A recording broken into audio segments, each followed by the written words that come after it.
ጤና ይስጥልኝ ተመልካቾቻችን፣ ዜና በምልክት ቋንቋ ቀርባሉ። ኢትዮጵያ በስንዴ ልማት የጀመረችውን ጉዞ አሁን ላይ ተጨባጭ ፍሬዎች እያፈራ ይገኛል። ይህ ስኬት የኢትዮጵያ የምግብ ዋስትናን ለማረጋገጥ የሚደረገው ጥረት ትልቅ ማሳያ ነው።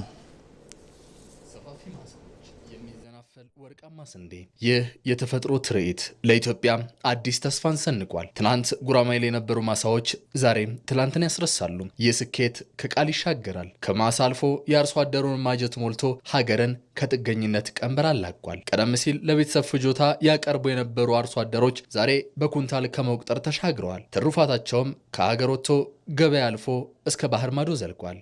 ያው ከእጅ ወደ አፍ ነበር። ልጆችንም በስርዓት ማስተማር ከባድ ነበር። ይሆናል ብለን አይደለም የገባን። ስንገባ አላመንም። በ3 ቀን ሲበቅል አላመንም ዘርተን ማለት ነው። እንደውም ይሄ ምርጥ አሪፍ ነው እያልን እየተከታተልን ስናንከባክበው ከሚታስበው በላይ በጣም ጥሩ ምርት ነበር ያገኘንበት። ተጨማሪ 2013 ዘራን 14 በራሳችን ተነሳስተን ኃይለኛ ስራ ነው የሰራ ነው። ያው የመጀመሪያ በሄክታር እስከ 30 ነው የወጣው። ከዛ የዛሬ አመት ደግሞ በቆንጆ መሬት ማለት ነው ወደ 60 65 እስከ 70 ሁሉ አለ። ከዛ 3 2 ይሄንንም እየዘራን በጣም ውጤታማ የሆነ ነው። በ2017 ዓመተ ምህረት ክረምትና በ2018 ዓመተ ምህረት በጋም ከ8 ሚሊዮን ሄክታር በላይ መሬት በስንዴ ልማት ተሸፍኗል። ዛሬም አገሬው ጦም የሚውሉ መሬቶችን ማየት አይሻም። የስንዴ ተረጅነትን ያባረረው ይህ ትውልድ የትራክተሩን ቁልፍ አስነስቶ ወደ ሜዳው ተሟል። ዘርቶ ፍሬ እንደሚያይ እርግጥ ነውና ይህን ውጤት በሌሎች የሰብል አይነቶች ለመድገም ከዳር እስከ ዳር የታየው ንቅናቄ ግቡ የራስን የምግብ ሉዓላዊነት ለማወጅ ነው። መሬት ጦም ማደር የለበትም። ከልመና ራሳችንን መገላገል አለብን። ሊታረስበት ሊመረትበት የሚችል መሬት አለን የሚል ጽኑ እምነት ነበረን።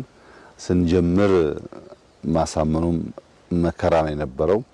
አሁን ያለበት ደረጃ ግን በየጊዜው በራሱ በውጤቱ ባስገኘው ውጤት ብዙሃንን እያሳመነ አስደማሚ ደረጃ ደርሷል።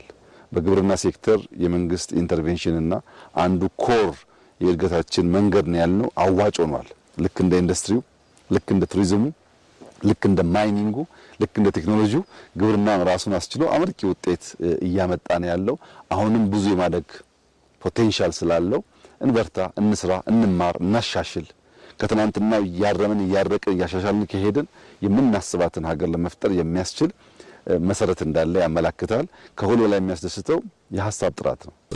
የበጋ መስኖ ስንዴ ልማት በኢትዮጵያ የግብርና ታሪክ ውስጥ እንደ ትልቅ የለውጥ ምዕራፍ የተመዘገበ፣ ለምርት ሩቅ የነበሩ አካባቢዎች ዛሬ በሚዘናፈል ሰብል ተተክተው ነገን ከተረጅነት ታሪክ ለማላቀቅ ትግል ላይ ናቸው። ውጤቱ በቢሊዮን የሚቆጠር የውጭ ምንዛሬን ከማዳን ባለፈ አገራዊ ኩራትና የኢኮኖሚ ነጻነትን በተግባር እያረጋገጠ ይገኛል።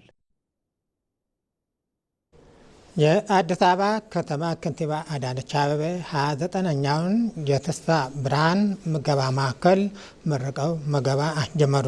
በልደታ አካባቢ የተቋቋመው የምግብ ማዕከል ለተለያዩ ማህበራዊ ችግር የተጋለጡና ጧሪ ቀባሪ የሌላቸው ወገኖች በቀን 1 ጊዜ የሚመገቡበት ነው። ይህ ደግሞ ከተማዋ የማህበራዊ ፍትህ የሚነግስበት የበጎነት ተግባር ነው። ጉዳዩ የሰውነት ክብር የሚጠበቅበት የማህበራዊ ፍትህ ማንገሻ ሌላኛው መሰረት የተጣለበት ነው።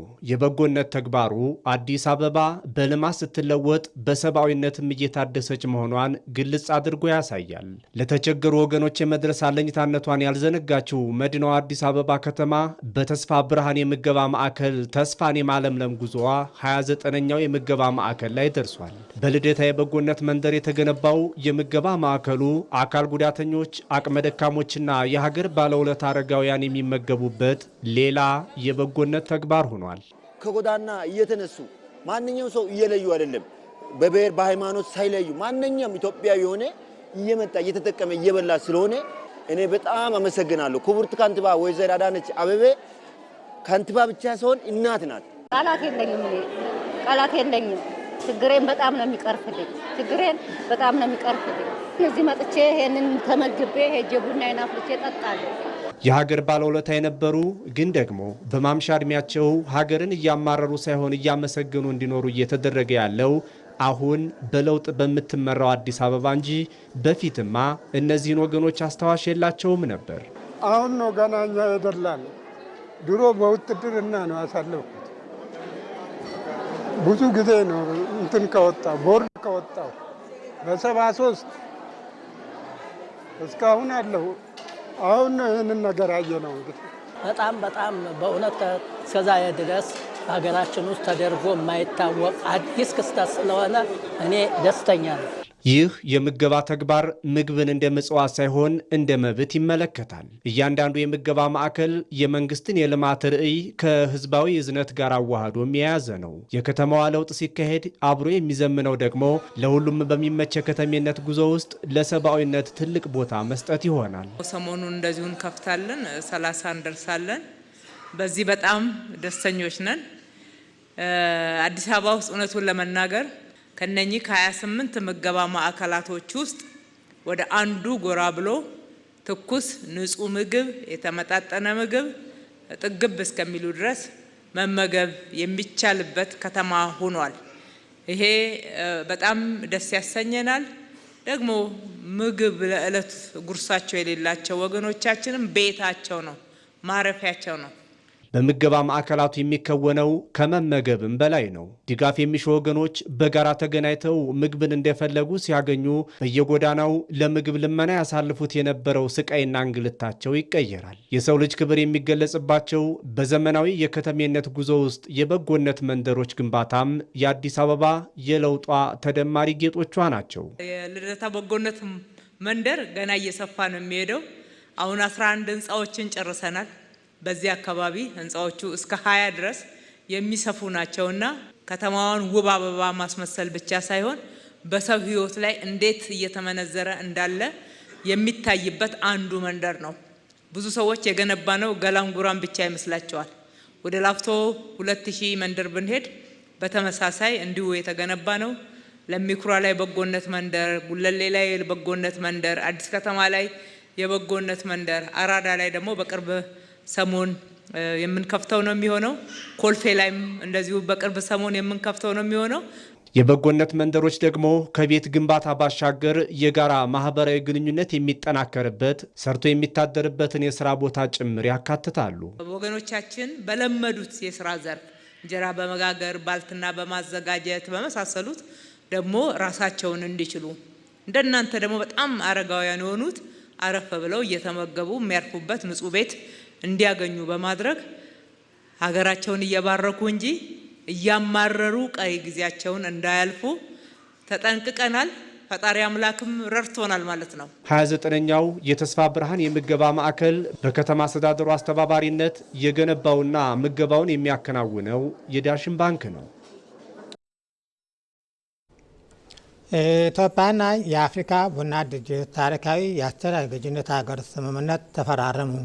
ስምምነቱ ድርጅቱ በቡና መገኛ ኢትዮጵያ የጀመረችውን የሀገር ውስጥ ጽሕፈት ቤት እንዲከፍት የሚያስችል ሲሆን የሀገሪቱ የቡና ዘርፍ ለማሳደግ ወሳኝ መሆኑን ተገልጿል።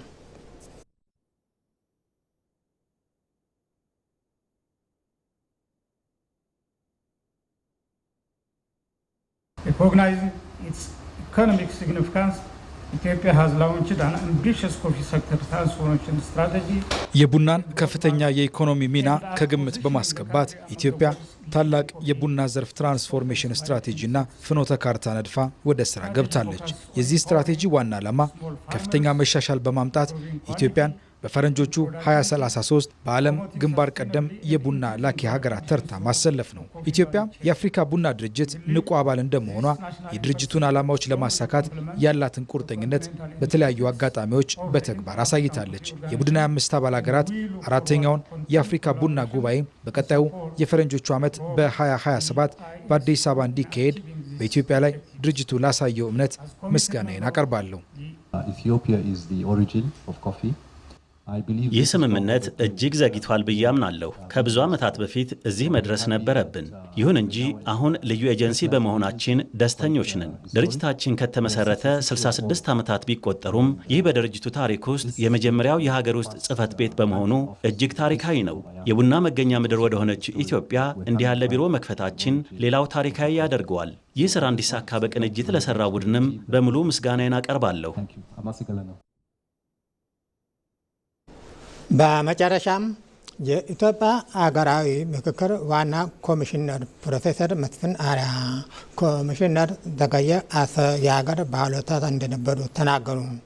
የኢትዮጵያ አገራዊ ምክክር ኮሚሽን ኮሚሽነር የነበሩት የዘገየው አሰፋ ስርዓተ ቀብር በቅድስት ሥላሴ ካቴድራል ተፈጽሟል።